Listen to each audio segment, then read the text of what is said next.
Hey y'all, what's up? And welcome back to another episode of the Healing Version podcast with me, your host, Deborah. I thank you so much for being here again and coming back. If it's your first time, welcome and thank you so much for being here. I greatly appreciate it. Today's topic is going to be a continuation of our family dysfunction series. And today's topic is favoritism, specifically favoritism within the family dynamic. A lot of times we see favoritism in the family, and I think that it's so normalized to treat one person different than you treat another that nobody's holding anybody accountable or holding themselves accountable. We're just all going with the flow. Well, today we're going to talk about favoritism. We're going to break down favoritism, what it is, what it looks like, and what we can do to end the whole favoritism toxicity thing. Now, one thing that I do want to make clear is that sometimes people view favoritism in the wrong way. And by that, I mean that if you have, so take me for instance, I have 5 kids, okay? Not all 5 of them are going, not 2 of them are going to be treated the same. They all have different personalities, different needs, different acts, different wants. So there's no way I can treat all of them the exact same. But I treat all of them special in their own way based on their individuality. So that's not what I'm talking about. I'm talking about blank, flat out favoritism. You buying this one, some ain't buying that one, taking care of this one better than that one, those type of things. So we're going to get into it. We're going to go into the whole conversation of favoritism. And but before I get into the whole favoritism topic, I kind of want to tell y'all what's been going on in my life, what I've been up to, and all of that good stuff. As y'all know, school has ended, and I am excited and I am happy. I ended school very strong. I had an A plus and an A minus and a B. That B could have definitely been an A, but I'm not beating myself up about it because I'm proud of that B, just like I'm proud of those A's. But I've been out of school for probably about a month now, so not anything new. But just in case I haven't mentioned it. So I am on summer break into August, so I'm really trying to take some time for me, wind down, do some me stuff, journaling, taking a deep breath, spending some time alone with myself. And I recommend that you do that as well, especially when you're a parent, a mom, and you have all these things on your plate. You have to take time for yourself. So my birthday is next month. I will be 40, and I have decided that I am going to do a staycation by my lonely, all by myself. When people ask me what I want for my birthday this year, I want y'all to leave me alone, let me rest, let me get my mind right. I just need 2.5 days to do it, maybe 3. Let me get that. Please. Thank you. Okay. So we also celebrated my mom's birthday. Her birthday was May 20th.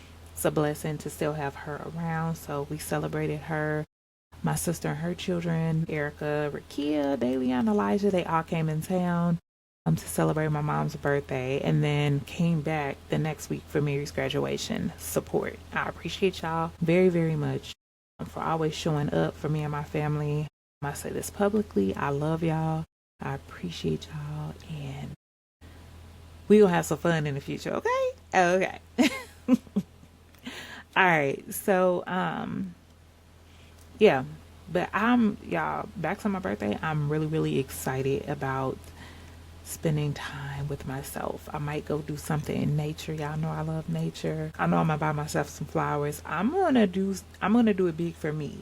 I'm not gonna do it glamorous big for everybody to see. That's what I wanted to do. At the beginning of the year, I wanted to go to Jamaica and like just do all this extravagant stuff. But as I think about it, I'm just like, you know what? Really need some me time. What better way to spend my birthday than at a resort, eating all the good food I want, getting the massages, and just enjoying me. I can't think of a better way. I'm still going to Jamaica, just not for my birthday. But yes. So again, I thank y'all for being here. I'm going to go ahead and get into this conversation on favoritism. If y'all see me looking over here, I'm just looking at my notes. I do write notes to kind of keep me on track of everything I want to say. So if you see me look over, that's what I'm doing. And if you're listening to this on audio, there's a video somewhere. You have to go find it. Okay.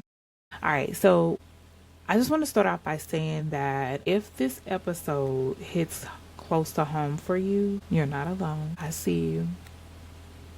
You are not alone. You are seen. I've been you. And I've created this space for you, for people like you who feel these ways, who's been through these things, who want to be able to talk about it. Because part of healing is getting it out, being able to vocalize a lot of things that we've been through. So if favoritism is something that you have experienced, it may have created this trust issues, created a lack of trust, and I was going to say something else, but it left my mind. But basically, it makes you not be in a comfortable position within your family, because now you don't know if you're going to receive the same treatment, or is this person going to do this to me? And just being flat out mean, like being mean to a child versus another child, you know.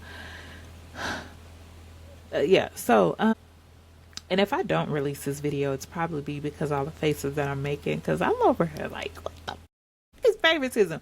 But anyway, so I want to start this out with an affirmation. I want us to affirm ourselves before we get into this pretty tough conversation. I think a lot of people suffer from. I think that it's horrible, but I'll get more into my feelings as the episode goes on. So we're affirming ourselves. Let's just take a deep breath in. Out through the mouth. Deep breath in. Out through the mouth. Repeat after me. I am worthy of love, even if it was never given to me the way I deserve. So somebody out there may be like, hey, what is favoritism? Like, what does it look like? What is it? I don't know what it is. I've never heard of favoritism. All right, my friend. So the simple definition of favoritism is when someone treats one person better than others in a way that is unfair. Favoritism is when someone treats one person better than others in a way that is unfair. I just want to make this clear that the whole favoritism thing is not just a parent with their kids. I feel like that is a huge part of it, but it's not all of it. Big part of it though. Big part of favoritism you see in that child-parent dynamic, okay? Favoritism is the practice of giving unfair, preferential treatment to one person or group at the expense of others. In the context of family dynamics, it often refers to a parent or caregiver constantly showing more attention, affection, or leniency toward one child over the others. Favoritism can create long-term emotional damage, leading to sibling rivalries, pinning siblings against each other. I talked about that in the past episode. Y'all be doing that. Resentment, low self-esteem, strained family relationships, and the list goes on. Favoritism doesn't always scream. Okay, sometimes it whispers through overlooked birthdays, uncelebrated achievements. Y'all know I talked about that. Or those subtle looks that parents give one child and not the other. It's not always loud, but it's always loud enough to hurt. So when you deal with favoritism as a child, I feel like it really puts children in a position to like be envious and have resentment towards the parent and want to like start drawing away. And I think that's why a lot of us, we grow up and we move away, because like that dealing with that trauma or that emotion from childhood that nobody ever apologizes for. Nobody ever says, hey, you know, when you were a child and I treated you this way, I'm sorry. I shouldn't have treated you that way. That doesn't come. So what we have to do, we have to remember that it's okay to move on and forgive someone without an apology, because you're not going to always get that apology. And if you sit around and you wait for that apology before you let that thing go, then you may be waiting forever, because some people just, they don't have it in them to apologize. They're just too prideful, and you don't deserve an apology because what did they do? They didn't do anything. They don't feel they done anything. So what am I apologizing for? I ain't do nothing to you. So you just have to keep that in mind, that some people, they're just not going to apologize. So it's okay. Move on without the apology. I'm giving you permission to move on without that apology that you know you deserve, okay? It's all good. All right. So, what can favoritism look like in families? Favoritism in families can look like praising one child more often than others, ignoring or minimizing the achievement of other children. Okay, you got the little award at school, or not showing up to those award ceremonies, letting that child see that they are loved. What you have to understand is children are very simple. So a lot of those things that you are able to go to that you choose to not go to and support them, they're looking at that as maybe a failure with them or just not feeling appreciated. If you are able to go, show up. Sometimes you can't go. Sometimes you can't. I can't make it to everything. Sometimes the twin school be having stuff like at weird hours, and I'm like, if I am able to, I will, use a lunch break, put in PTO, do something to show up. More than likely, I'm going to be there. I'm going to find a way. But sometimes I can't for whatever reason, and sometimes you may not be able to. That's okay. I'm talking about just like I'm not going on. What I'm going for, that stupid stuff they have at that school. That's what I'm talking about. That envious, mean spirit that you're so mad and so upset with what happened to you that you don't want to heal from, that you're taking it out on the child and their achievements. It's not okay, all right? Go heal, Bookie Butt. Go heal. Giving one child more privileges or less discipline. They do the same things happening, and you're not disciplining them in the same way. You're the one that you love the most be doing the most fucking. They do the most, and so you let them pass, and then let little Billy Bob here do one little thing, and it's like, oh my God, you're on punishment for a month. Okay, your favorite son robbed the bank and you ain't do nothing to him. He's just chilling. But yeah, so fairness, be fair. Choosing sides during conflicts without fairness. Choosing sides. I think this happens in adult relationships because favoritism is amongst the parent and child relationships is not just to the younger children, like the little kids. No, I think the fairness aspects, especially taking one person's side over the other, is really big once you're an adult. When you have conflicts with your siblings, and the parent is just always taking like this person's side, I think that's very prevalent in adult years versus children. But yeah, it can happen in children, and that's when it starts. Actually, it starts when you're younger, and then they start deciding that they like little Billy Bob less than like Sarah Joe, and it shows in everything you do, how you treat them, and all of that. Stop it. So another thing, one child always being excused for bad behavior, like I just said, while the other is punished for the smallest mistakes. Are you kidding me? Are you kidding me?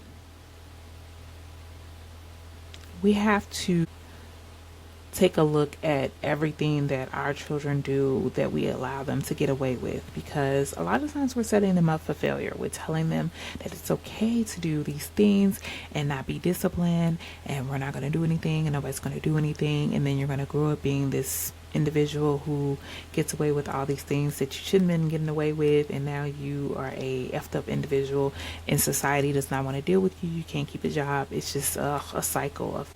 So be okay with telling kids when they're wrong and when they're doing things out of turn. All of them should be told and be treated accordingly, because even though you are being nice to this child and sheltering them and letting them get away with murder, society's not going to allow it. So you're teaching them that it's okay to do things and not get punished for it. Well, society's not going to allow that. They're going to be punished, okay? All right. Always being compared to a sibling. Why can't you be more like your sister? Because I'm not my sister. I'm my own individual. She's her and I'm me. We're not going to be the same. Twins aren't even the same. And I've talked about this in a previous episode where people like to compare the twins a lot. And as a twin parent, I say stop it.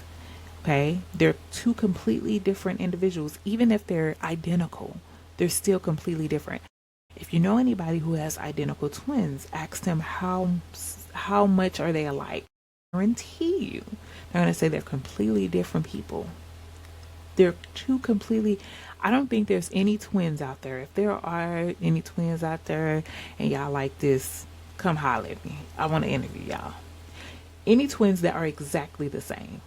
And by exactly the same, I mean they like the same stuff from the same foods. They like the same color. They like the same type of people that they date. They like the same, whatever you can think of. I think that there are siblings out there. There's more siblings out there who are not twins that have more in common than twins. I don't know what it is about twins, but it's like they are complete opposites, y'all. I don't know of any twins that are the same. So I'm saying all that to say comparing siblings, twins or not, is so unfair because they're completely different individuals and you should treat them as such. Okay, thank you. And lastly, what favoritism can look like in families: receiving less affection, attention, and fewer opportunities. The whole nurturing thing and having affection and having that motherly figure and that love and that nurturing and the rubbing, y'all, that is so important. I never understood how important it was until as an adult I realized I never received that. I never received that nurturing, that love, that soul rubbing, and and I think more of that was just because we grew up in survival mode. Like I feel like everything was always like around survival. Time for all that lovey-dovey stuff, we got to think about where the next meal's coming from, where we gonna lay our heads. Like that's what it was surrounded around. So I think that it's hard to have a loving, caring, nurturing environment and also be in survival mode. Does that make sense? Does it? If it doesn't, let me know. I'll try to explain it differently, but I think for the most part that makes sense to somebody. If it made sense to one person, I did my job, and we're going to move on to the next segment, which is the impact. So the impact that favoritism has on individuals. If you were an unfavored child, you may have internalized the idea that you were not good enough. Not good enough. Like they don't love me like they love my siblings, so I must not be good enough. Something's wrong with me. And you know what ends up happening? You end up being that person as an adult, and whenever you meet somebody and they're a no good scum of dog shit, you start blaming yourself for their shortcomings. Now you feel like it's you when it's really them. They ain't got nothing to do with you. That person, they're a horrible person. They're not a good person. But because you were treated that way as a kid, you are now relating that adult relationship to your child relationship. And that makes me sad. That real life makes me sad. All right. Also, you may feel that you had to earn love or work harder just to be noticed. That kind of pressure can turn into perfectionism, people pleasing, or emotional shutdown. Y'all, I feel this 100%, especially the people pleasing and the emotional shutdown. If I feel like emotionally you are writing me off or you're not connecting with me emotionally, I'm going to instantly want to shut that thing off. We're not having a conversation. We're not doing anything because you're emotionally unavailable and you're making me feel some way. Now I'm feeling bad because you can't connect with me emotionally. That's not my problem. That's your problem. And I'm so glad that I'm in a space today where I realize that you can't play no games with me because I've already recognized what my issue is. And so once you trigger me, now I know what I need to do and back the fuck up. Because now I know that this is like my body gonna tell me. I have the intuition, I have the discernment.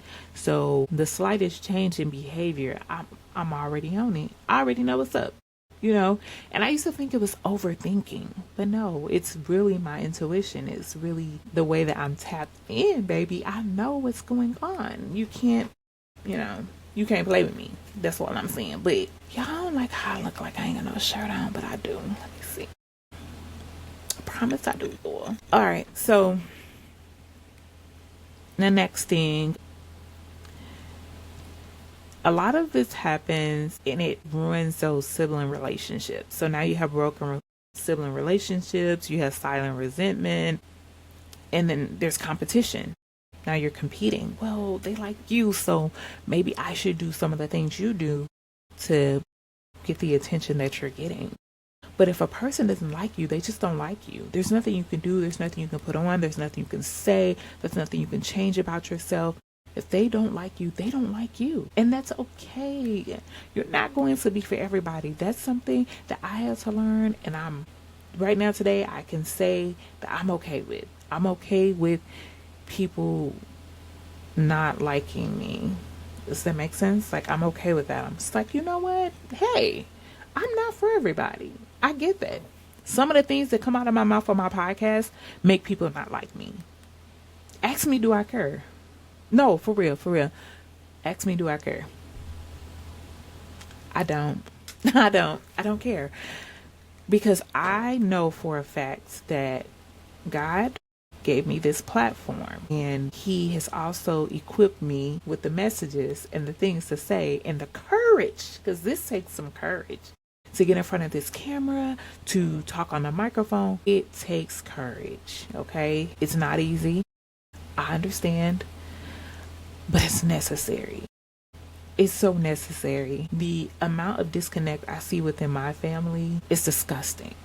Okay, we used to be so close, y'all. We used to be so close. Like, we used to do family things together, come together on holidays. Yeah, none of that is happening. None of it. Oh, excuse me, sorry. None of that is happening. No, there's no get together. There's none of that. It's just competition, resentment, and no closeness. Nobody's close. All right. So now I'd like to dive into why favoritism happens. What's happening with favoritism? Why does it arrive? Okay. And let's just keep it real. Favoritism isn't always about love. It's often about familiarity.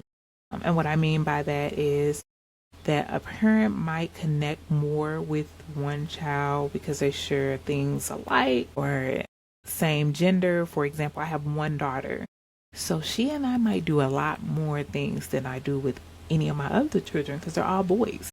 She and I can do a lot of other things, like we go to the nail shop together. We might go out to eat together to talk about, relationship stuff, because we can relate to those things. So the boys may look and be like, she spent more time with Mary than she spent with us. Well, it's not that I favor her over you. It's the fact that me and her can just do more. But I try my best to make individual time for all of them, even with the twins, which is hard to do because of course they want to do what the other twin doing. I think it'll be better once they get older, but right now you doing it with him. I want to do it too, which is understandable. But I still try to maybe buy something that you like that your brother doesn't know about, and then turn around and I'll get you something, and so just to make them feel special as individuals. So I don't know, maybe something you want to incorporate. So we talked about ways that favoritism shows up, what it looks like, what favoritism truly is, and I wouldn't be Deborah, Debo, or I would not be a woman of my word if I did not talk about breaking the cycle of favoritism and how we heal from it. Solutions. Remember I said we're going to have solutions. We have a problem. We're going to always have a solution. And I'll say this time and time again, whether the solution is going to work for you or not, it depends on you, the situation, what you got going on. Is it even worth fixing? Is it something that you really need to heal from, or you just feeling bad? It just depends. Okay. So let's get into it. So first you have to acknowledge what you went through. Acknowledge that thing. When I was little, I was always left behind. All the other kids, and granted I was the baby, all the other kids got to go and I had to stay at home. And I can remember crying. I had to be between 3 and 5 years old, and I remember that. I can see the scene in my head, the living room, the door that they went out of. I can see all of that. I think it was traumatizing. So naturally I'm just I'm not favored. I'm not favored. They're more than me. That was a problem for me as a young child, I didn't understand that maybe I couldn't go because I was the baby and they didn't want me to get hurt. I don't really know. Nobody ever told me. It felt like I was being left out. Because I was. But another thing is saying it out loud. Like I just said, what I just said is a true story. It's true story. It's what truly happened to me. So say it out loud. Journal it. Y'all, I will journal some things at a heartbeat. In fact, when I get off here from recording this episode, I have to do some journaling. I have some things that's on my mind that I need to write down. So I don't know, like I don't always want to talk to a person about stuff. I do. I take that back. I don't always want to initially speak with someone about stuff. I always want to talk to somebody. Like I whether it's a therapist, a close friend, somebody, somebody you trust, somebody I trust, I'm going to talk to somebody. But sometimes I don't need to talk to somebody. I can just journal it. But what I always want to do is journal it first. I want to get all my emotions, all my feelings, everything I have to say. Sometimes I write a letter to the person. If it's a person that made me feel away, I'm going to write them a letter, or I might just write in my journal exactly how said person made me feel. They made me feel like this, and this. I ain't like it, or whatever. And then you have to own your truth, okay? Whatever that truth is, whatever it is, whatever you went through, you have to own it. You have to say, this is what happened to me. I know this is what happened. This is how I was treated. This is how it made me feel. Own it. It's what happened. Own it, and then stop minimizing it. Stop saying, giving people excuses, or like saying, oh, well, they did it for X, Y, and Z, when you really, really know that it's favoritism. You know they was playing in your face. You know that. Don't minimize it. Maximize it. Speak it. Talk about it. Come on my podcast and let's have a conversation about it. Now, seriously, you are welcome to y'all. And if you want to come on, I do have a way of remotely recording, so we don't have to be in the same room, as long as you have a good microphone on your phone, your tablet, your laptop, whatever device you use to talk on a mic and look into the camera. You don't have to have a professional mic, just your little earphone, whatever we can hear you clear on. Reach out to me, get in contact with me, and we can put something on the calendar and we can talk. And I can tell you what upcoming episodes I have in this family dysfunctional series, and you can decide if you want to come on one of those episodes. Perfectly fine. I am good with that. All right. So something else we have to do, and y'all gonna keep hearing me say it over and over, time and time again. I don't think I will ever stop saying it. I think I'll say it as long as I have breath in my body. And that is set boundaries. You have to set boundaries, especially with family. I'm always say that too, especially with family, most definitely, because they're going to always treat you like you my so-and-so, you my daughter, my niece, my cousin, my sister, my brother. You are this person, so you are obligated to do X, Y, and Z when I ask you, because you're supposed to. We related. And they will treat you like that. So what I mean is, they will do you wrong, do something wrong to you, but because they feel like you owe them, because you're the sister, their brother, their cousin, their mother, they can just come back into your life. And a lot of times those type of people, they don't address what happened. They just go on like nothing happened. Hey, how you doing? Give me a hug. How are you? Never can I talk to you? Okay, I know I did that fuck shit and I shouldn't have, so I apologize for doing that. Can you forgive me? Can we be cool again? I'm sorry. I should have never done that. That wasn't okay. I'm just giving y'all some pointers on, how you can address situations. Like, you know what? I messed up. I should have never done that. That wasn't okay for me to do. Do you accept my apology? Say something. You know what I mean? Like, just address the situation. Address it. Be honest with yourself. Be honest with the person. The truth of the matter is, when you don't talk about it, you're just sweeping it under the rug. Legos under the rug, right? So now you don't have a stable foundation. So I don't care how much you go to that person and try to fake be nice and be all, yeah, we're cool.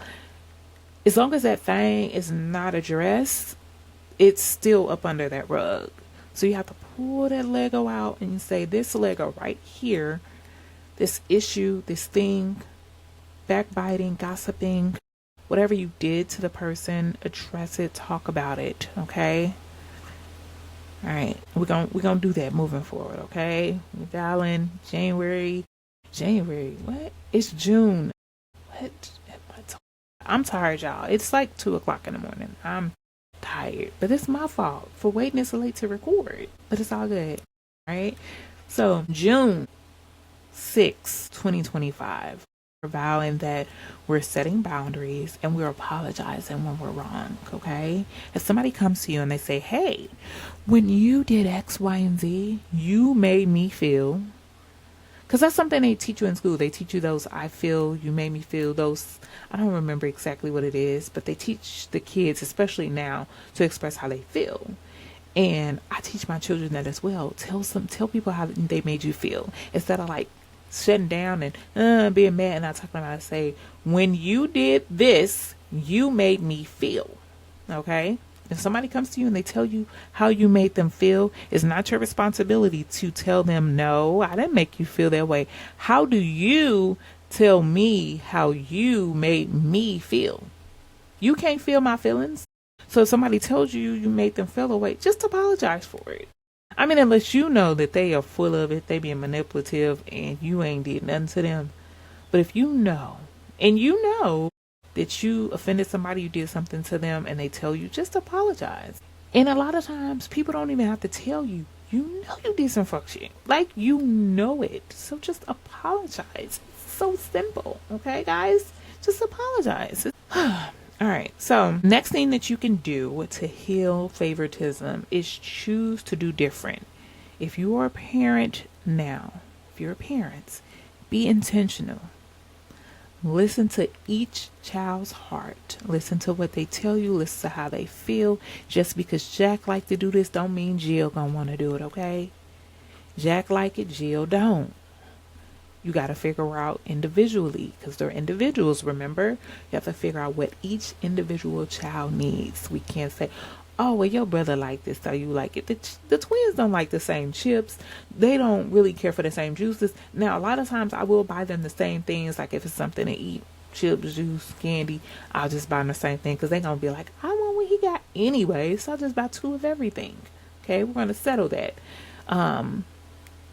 But they're still individuals and they still like a lot of different stuff.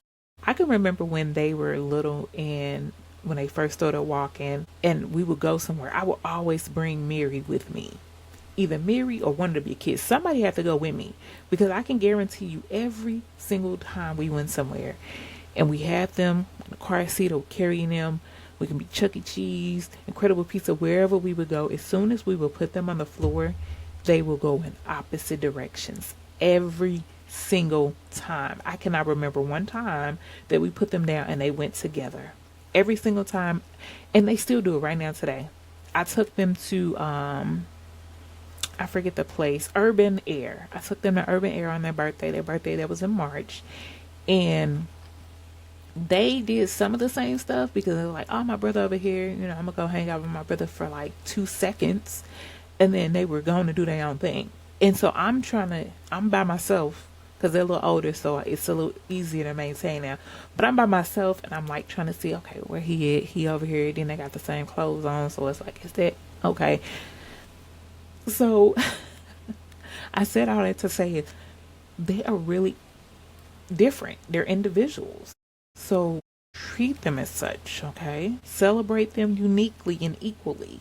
So for their birthday, I may not buy them the exact same toys, action figures, because I know he likes this, but he don't care for it.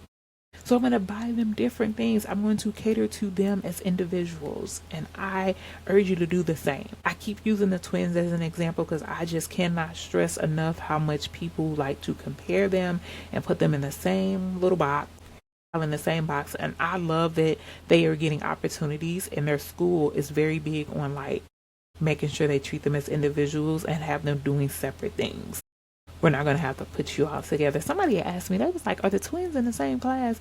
Why would they be in the same class? Like, do they put any other siblings in the same class? No, I've never heard of siblings being in it. I'll take that back. When I was in 3rd grade, it was a brother and a sister in the same class. They were both in my class. But that's not a normal practice to put kids in the same class. Most definitely not twins.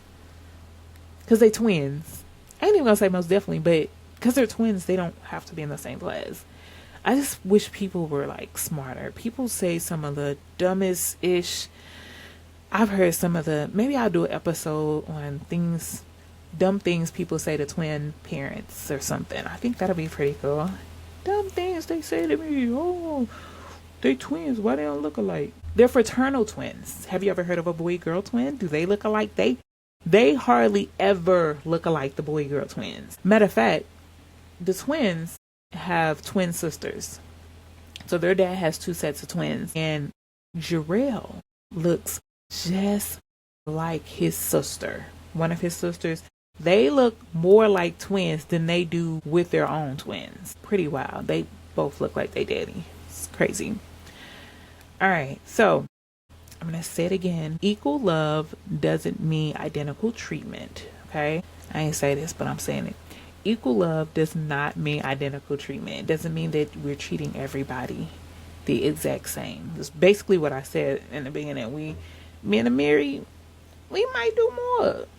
That's my only girl. She was happy that the twins were not girls. She was like, I'm gonna be the only girl.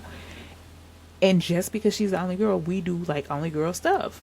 So doesn't mean identical treatment. Everybody is not getting treated the exact same. No, you're not about to make me a robot. It means every child feels fully seen and accepted as they are. Okay? If you like this, you want a plain burger because you don't like all that stuff, but your brother want lettuce, tomatoes, onions, peppers, mayo, lettuce, mustard, and cheese. But you don't like that. You just want the meat and the bread. Hey, stop eating meat. Your mama don't. No, I'm just playing. No, I'm kidding.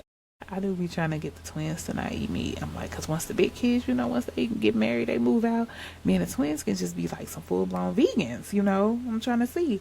Can y'all see that since I've stopped eating meat, look, my shoulders ain't like a football player. If you cannot see me on video, that's because you're not watching the video. You're not watching the video episode.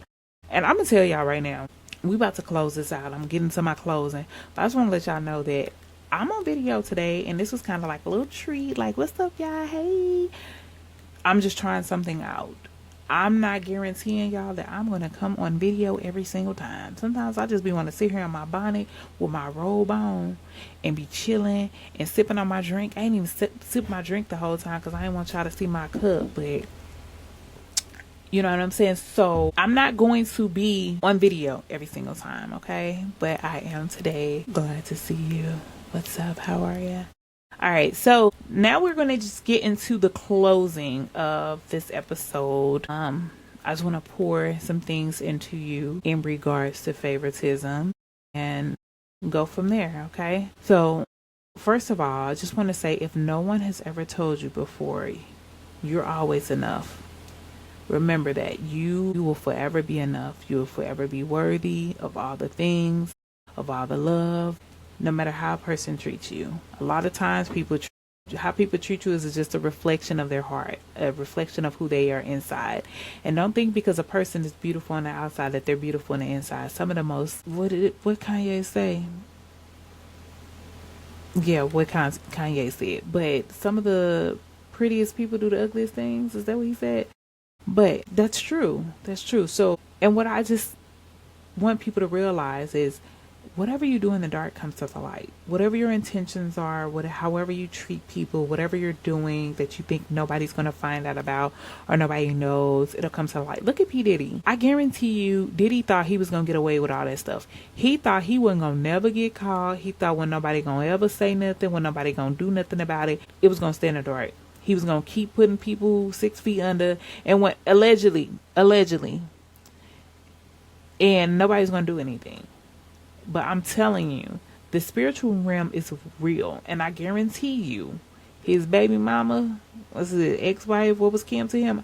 I guarantee you she has a lot to do with a lot of the stuff that is coming to surface. I promise you. If you don't believe it, that's fine. I don't care. That's what I said, and that's my podcast. But anyway. So, remember, you are enough. I don't know how I got into all the other stuff. But just remember you're enough. And don't let nobody tell you different, okay? You got this. Stay strong. Hit me up if you need to. If you need somebody to talk to. I promise I won't talk about your stuff on the episode or anything like that. I don't know. I felt led to say that. If you've ever heard me say somebody's name, come tell me about it. Because I ain't never said nobody's name. I don't even put nothing out there like that. But we getting off course. In conclusion, you may not have ever been chosen in your family. Nobody ever chose you. Nobody ever picked you. Nobody ever said, I'm going to take you to the store over everybody else. Don't be getting in the car with everybody either. People be molesting kids. That's a whole nother episode. But, all right. Just know that you can choose yourself. Something I've chosen to do. I talked about it in my episode 2 weeks ago. If nobody else is celebrating you, if people are doing favoritism things right in your face, they celebrate this family member don't celebrate you. Just remember, you can always celebrate yourself. You can always buy for yourself. You know what you like. You know what you want to do. It's easy to celebrate you. Okay? It's real easy to celebrate your own self. Just feel okay with doing it. Have grace on yourself. Don't be beating yourself up. It's cool no matter what. No matter what anybody tells you. You know, because they'll tear you down. Just remember you're special. You're special to somebody. Okay? May not be the people that you want to be special to, but that's okay. Somebody out there that you're very special to, and they're going to let you know that. Okay? All right. So I just want to say thank you guys so much for being here today for this episode on favoritism.